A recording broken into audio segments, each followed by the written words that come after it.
Every time you send a message, stream a video, or ask AI a question, something happens somewhere else. We live our lives in an increasingly digital world. From how we work and learn to how we communicate and move, digital technologies shape what we do every day. Much of that happens behind the scenes. Invisible systems process, store, and connect all the data that makes our lives smoother, faster, and more accessible. Welcome to The Digital Backbone, a podcast by LCL Data Centers. In the first episode of this series, we will look at how digitalization and data centers transform healthcare. Think about your own body for a moment. When you move your hand, signals travel through your nervous system. You react instantly, without ever noticing how complex that process is. It just works. In a way, our digital world works like that too. Every time you click, send a message, or stream a video, something happens. You send out signals. And as a result, data is being processed. Not on your phone, not in your home, but in places you will probably never see. Yet these places play a crucial role in making everything work. Data centers, like those operated by the independent Belgian company LCL, are a key part of that system. They carry the digital signals, process information, and make sure everything keeps running, day and night, without interruption. One of the areas where the positive impact of digitalization becomes most tangible is healthcare. We track our sleep, our heart rate, our fitness. We get signals from our own body, sometimes before we feel something is wrong. As care needs increase, technology allows people to remain in the familiar environment of their own homes for longer. And in places where healthcare used to be out of reach, digital tools are bringing diagnosis and expertise closer than ever before. But at the same time, the pressure on healthcare systems is growing. Populations are aging, costs are rising, and staff shortages are endemic. People want care that is more accessible, more personalized, closer to their daily lives. And that is exactly where digital technology comes in, and where the relevant role of data centers like LCL becomes clear. imec in Leuven, Belgium, is one of the world's leading research centers in nanoelectronics. Here, the future is already being built. In March 2026, imec welcomed what many called the most advanced machine in the world. A system that will enable smaller, more powerful, and more energy-efficient chips than ever before. Looking at healthcare and the need for AI in healthcare, the technology that will be enabled through these innovations is really shaping the way of advanced computing, lowering the power of AI and enabling this transformation, and therefore will have a major effect on cloud AI. This technology will not only drive AI and digital innovation, but fundamentally reshape healthcare, sustainability, and even Europe's position in the global tech landscape. I'm Chris van Hoof. I'm Vice President R&D at imec and also General Manager of the One Planet Research Center. I'm Fyen. I'm Director of Sustainability in imec. To understand what imec does today, you have to understand how far it has come. Wim explains. Both Chris and myself have been in the sector for quite some time, and we've seen the evolution from a small research lab a couple of decades ago. imec is a little bit more than 40 years old. imec is now a global player in terms of nanotechnology and semiconductors. And it's fun because imec comes from Inter-University Microelectronics Center. We've come beyond micro, we're now in the nano age and now to the angstrom age. From micro to nano to angstrom scale. What Wim just said may sound abstract, but the difference is enormous. So a micrometer is 1/1,000,000th of a meter. A nanometer is 1,000 times smaller than that. And an angstrom goes even further, down to the scale of individual atoms. Chances are you're still in the dark about the differences, so maybe think of it like this. If a micrometer were the size of a meter, so 1,000,000 times bigger than it really is, then a nanometer would be the size of a marble, and an angstrom no bigger than a grain of sand. That's the level at which imec is working today, at dimensions that are almost impossible to imagine, but that determine how powerful, how efficient, and how small our technology can become. And yet, the impact of that work is very tangible. These technologies form the foundation of everything digital, from your smartphone to your car, and increasingly, your health. The arrival of that new machine in Leuven is more than a technological milestone. It's a signal of trust in imec's role in the global ecosystem, and a signal of where technology is heading next.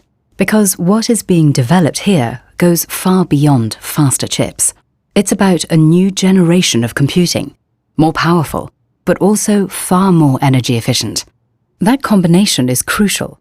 If healthcare is to become more digital and more accessible, it also has to become more efficient and more sustainable, with less energy, less infrastructure, more intelligence, closer to where it's needed. And in healthcare, closer is very literal.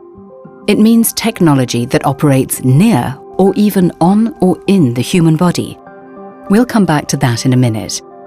So instead of sending all data to large data centers like LCL, part of that intelligence moves to the device itself, into sensors, into medical tools, even into everyday objects. This is what's often called edge computing, processing data locally instead of sending everything to the cloud. It means faster insights, less data transfer, lower energy use. In healthcare, it also means better privacy. And that's exactly where imec plays a unique role. Wim points out, imec are in a really unique position to have a big leverage into the industry. Although imec is based in Europe, its impact is global. Europe is the place where we're active, that is true, but the partners we work with are still global. And I don't think that will change in the short term. So I think the European component is very relevant in terms of, let's say, production security and local supply chain. But if you look at the complexity that has been developed the last decades in terms of semiconductor production, that is so globalized, that is not to be changed easily. If you zoom out for a moment, you realize just how interconnected our digital world really is. A chip might be designed in one country, produced in another, tested somewhere else, and end up in a device in your pocket. And for a long time, that globalization was simply taken for granted. But today, things feel different. Questions around access to technology, control over supply chains, and strategic independence have moved to the foreground. imec is very aware of the geopolitical shifts, but the ecosystem remains global. At the same time, there's a growing awareness that local expertise and local production capacity matter more than ever. For a long time, semiconductors, chips, were invisible, something that quietly did its job in the background, designed by engineers in controlled environments, so-called clean rooms, far removed from everyday life. Until suddenly, it wasn't anymore. Or, as Wim explains, the last couple of years, especially thanks to or due to COVID, the importance of semiconductors has become really prominent in society. And that suddenly then people start to realize that semiconductors are actually a crucial component in an economic system of the future. And this was even before the AI boom. When something so small as a chip disappears, the impact on society can be surprisingly big. A single missing chip can delay the production of a car, slow down an entire factory, disrupt supply chains across the globe. Chips and other links in the digital value chain aren't just a technical detail. They are crucial infrastructure. This is Chris van Hoof. imec is active on automotive semiconductor technologies, and they're crucial to make mobility also more sustainable and more safe, more affordable. And silicon performance is so essential. We'll all have a supercomputer in our car in the future. And today, that importance is only growing. From mobility, where cars are increasingly turning into computers on wheels, to healthcare, where that same underlying technology is starting to move care out of the hospital and into people's everyday lives. At first glance, mobility and healthcare are different worlds, but underneath, they rely on the same building blocks. Healthcare is facing a perfect storm. As Chris van Hoof points out, Aging population and needing care, it's really essential that people stay at home, both from a cost perspective and from a quality of life perspective. And so in that respect, you do need new technologies that enable adequate quality diagnostics and predictive diagnostics to make that happen. people are living longer, which is a success story. But it also means more chronic conditions and more people needing care for longer. And that care is increasingly expected to happen at home, because it's more comfortable, but also because the system simply can't cope otherwise. As Chris points out, on the other hand, there's a huge shortage in staff in hospitals, and this is only increasing. there are not enough hands, and there won't be anytime soon. So the challenge becomes very concrete. How do you deliver better care to more people with fewer resources? That's why healthcare needs to change fundamentally. And technology is part of that answer. As Chris says, Having these advanced technologies that are able to remotely monitor, particularly at algorithmic knowledge, learning, inferring, so that professionals can draw conclusions in less time, is really needed also in the hospital space. digitalisation allows care to move away from the hospital and closer to the patient. It allows doctors and caregivers to see more, understand more, act faster, and give more qualitative and bespoke advice with less time and fewer resources. It's a quality benefit, it's a cost benefit, it's a patient engagement and quality of life benefit, so everybody wins. But to really understand that shift, we also have to rethink what we mean by health. Because healthcare is not just what happens in a hospital. As Wim says, When we talk about healthcare, people tend to think of something like medicine or treatment, and they think of a doctor in a hospital. Healthcare is more than that. Healthcare is really about people being good in their body and good in their surroundings. health is much more than just treating diseases. It is increasingly about staying well, about the environment, about our food and the air we breathe, and not in the least, about our mental well-being. So many of the technologies that influence our health are not even medical devices. They are sensors, data systems, infrastructure, data centers. Often what imec develops is something that most people do not see.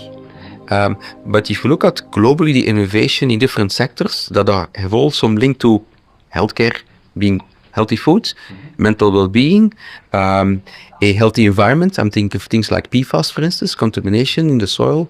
How can we develop reliable sensing technologies to measure the quality of our environment so that we can also then start mitigating or taking actions from that on? So in that sense, imec is, from the applications perspective, active in so many fields that eventually all can be traced back into healthcare. Healthcare, in the way Wim explains it, is much broader than we tend to think. It's a network of technologies, environments, and behaviours, all shaping how healthy we are long before we even see a doctor.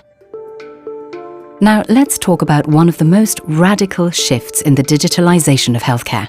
If you really want to change healthcare, you have to rethink how we develop and test medicine in the first place. Wim points out, Nowadays, medicine is developed in a very expensive and time-consuming process because you have to test medication often on animals and so forth. What imec is doing is imec is working on what's called lab on a chip. today, developing new treatments takes years. It's expensive, complex, and often still relies on trial and error.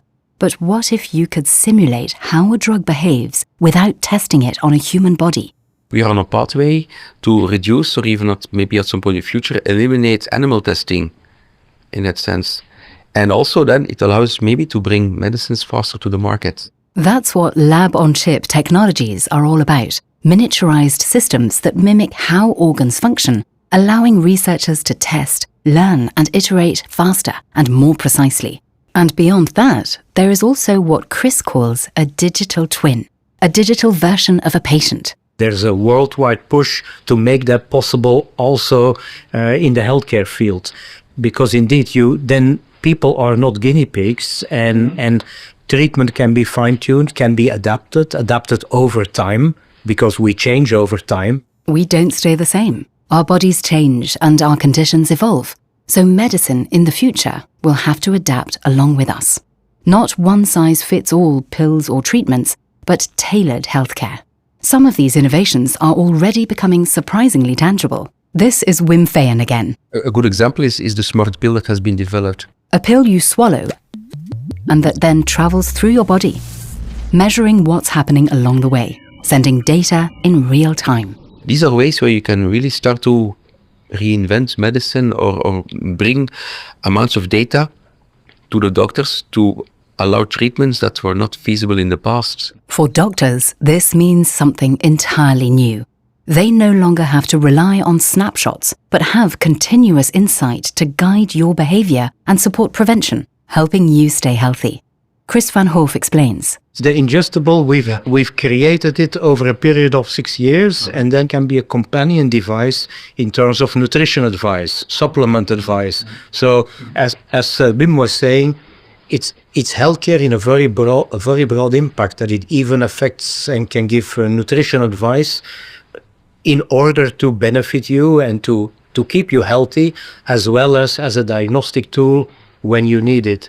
For the record, Chris is happy to say this is not science fiction. Currently, we are with that technology into a venture track to bring that to market. This is where something fundamental comes in: scale. Because the smaller technology becomes, the bigger its potential impact, in performance, but also in reach. And the excellent news is that when a digital solution becomes scalable, it becomes accessible, which makes Wim particularly happy. When you think about healthcare, you think about a doctor's office where you go to, you think of a hospital, and that is probably the normal reaction in the Western world. But if you look at the global population, there are many people that don't even have access to healthcare. For many people around the world, healthcare is still far away, geographically, financially, and structurally. Miniaturization allows diagnostics to travel to remote areas, to communities without hospitals, to people who would otherwise never see a doctor. The digitalisation imec is fostering brings care to where it's needed. The implications are global, but also closer to home. According to Chris, the healthcare shift is even closer than you might expect. I want to give one other health example, and that's linking both to making technology available as well as making technology usable by people and not by experts or professionals, and that's a smart bathroom, a smart toilet. Why come up with a toilet when talking about digitalization? Because not everyone wants to wear a device or actively monitor their health. What is used by everybody is a toilet. So if you can do certain spot checks on the toilet, this is very relevant for elderly, for care home, where today there is a shortage in staffing. So what if that everyday moment could become a health check? Without effort, without training, without intrusion? It's trivial to use. You just go about your normal business and it captures the data. Healthcare, in that sense, becomes almost invisible again, integrated into everyday life, quietly collecting insights, flagging issues earlier and supporting care before it's even needed. As promising as this may sound, these solutions also raise an important question. If technology knows more about your body, then who owns the data? What if your insurance company notices you don't behave in a healthy way, for instance? The answer is simple in the sense that when you say the data from that smart toilet seat goes somewhere, no, it belongs to the user. It doesn't go to anybody else. It's indeed, this is your information, and that type of privacy is essential, and you have to decide what you share. And in that respect, both security from a hardware level and that indeed it cannot be hacked, that type of security is essential, but also the ownership is with the person. Ownership in that sense is fundamental, because without trust, none of what we already said works. The electronic health record does not leave. It's on a safe local server. It's the only local AI is being used. This is not going to one or other public ChatGPT or so on. And that's where earlier ideas come back. Processing data closer to where it's generated, on the device itself. Not everything needs to go to the cloud, because when it comes to health data, privacy is essential. This seems evident, but it also creates a challenge, because the more you protect your data, the harder it becomes to use it.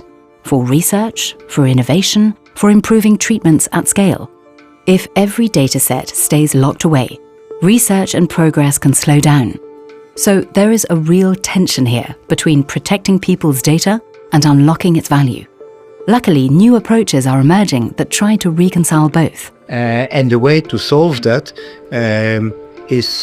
are techniques like federated learning, where you say, look, you have a number of safe data silos, and you're never going to take data out of it. And you use techniques where you ask questions in that silo, and you only get answers or model changes in your AI model out of it. Instead of bringing all the data together in one place, you leave the data where it is, on the device, in the hospital, on the system where it was generated. And instead, you send the algorithm to the data. It learns locally from each dataset and only shares what it has learned, not the raw data itself. This way, sensitive information stays protected, while the research system as a whole still improves, which means you can continue to develop better insights, train better models, and advance research without compromising privacy. But even then, technology alone is not enough to make a change in healthcare. Wim points out that it has to be trusted and adopted. I want to really point out that technology can only get into society when it's applied by humans. Most people in society are not technologists. They're human beings, and technology should be there to help them. And that is something that we as imec want to even go further in how to really bring human component in there. In the end, everything depends on people, on us, on whether we trust it, understand it, and are willing to use it. Such adoption is not automatic. It has to be earned. And it has to be inclusive. We have seen such a significant increase in applications and digitalization everywhere that there is a very big risk of what we call the digital divide. That means that people will be left behind because they are not able to follow the digital trends. If technology moves too fast, some people are at risk of being left behind. I think it's a matter of general awareness in society that goes to all generations, young as well as older, to really bring about that knowledge. Awareness, education, and accessibility are just as important as innovation itself. And that's also how imec approaches innovation, as a collaboration. We learned that co-creation was necessary, and over the past years, with many application companies, we've created such hackathons, and not a one-time event, but really continuous co-creation to advance, in fact, the entire field. A hackathon consists of different players with different fields of expertise, all working together in the hope of turning ideas into reality by thinking outside the box. Wim adds, besides technology development and bringing it into the markets, we have also very active working on venturing and startups. Because innovation only matters if it reaches the real world. imec is changing healthcare system not only by the technology itself, but also by the entrepreneurial component to bring it into the market. We bring these solutions to the market because in the end, that's where impact is created by scaling them and reaching as many people as possible. Some of the problems of today's society are so massive that you need to develop and invest in those technologies that from the starting point have the capability of being scalable. From the very beginning, imec's solutions need to be designed to be scalable because that creates maximum effect. But what about orphan diseases? Diseases that strike very few people. Don't they deserve to be the subject of innovation in healthcare? Chris says, we'll look for ways how to move things forward and how to apply technology. And if you're able to reapply technology which has been created for another field, of course, then it becomes a different situation than having to develop something from scratch. So we definitely look in many areas, how can we repurpose, reapply We also do that for smart agriculture, where the markets are too small to create completely new technology. Well, we're using LiDAR, which is being developed for automotive, and we look at how can we reapply and tweak it so it can be used in a smaller volume market. So that is one model that can work. On the other hand, if foundations can support, because of the societal importance and the societal impact, that's another way to bring technologies to a higher level of maturity. And grants, whether it's the Gates Foundation or other grants, Wellcome Trust, are instruments that really help to focus on societally relevant challenges and to develop, for example, to create low-cost technology which can then be used in rural or areas far away from where doctors are. And that's what we're engaged in. There is no avoiding the question. What will be the impact of artificial intelligence? It's $1 million question. Wim is clear. AI will play a massive role. It will have a massive impact on society, especially when you go to what's called agentic AI. So when actually AI can do things and not just give information. In a matter of time, people can talk to their computer in a normal language and it can do things for them. But as always, there's a catch. I do think at imec we also have a responsibility to educate people on the proper usage of it. Because more efficiency often leads to more usage, which is not always wise, let alone sustainable. The greatest example of overusing is coming what is something called the Jevons paradox. And Jevons paradox, when you make things more efficient, people tend to use more of it. So efficiency alone is not enough. Awareness matters just as much. And that brings us to a broader question. How do we use technology responsibly? It is always better to not use something than to use something. And if you use it wisely. So first refuse and then reduce. Because we live on a planet with finite resources. Earth Overshoot Day is let's say, for most of us, this is a date. That's it. But we should not forget that is a massive problem that needs to be tackled. And ultimately, change starts with our own behavior. However small, we all have the choice to make a difference. And people often underestimate the impact they can have with their personal choices, because everybody has what is called a circle of influence. At imec, it shows. Technology has the power to change tomorrow, but it doesn't exist in isolation. Digitalisation lives in systems, in infrastructure such as data centres, in society. But ultimately, it depends on people, on us. Everybody who is into technology, to also LC data center, they also can play a very important role in advocacy, in, let's say, showing the value of a technology, but also the limits and the applicability. The future of healthcare is not just about technology. It's about how we choose to use it. Thank you for listening to our first episode. In the second episode of this series, we will take a look at how data centers impact the world of sports and sports performance. For more information, go to lcl.be.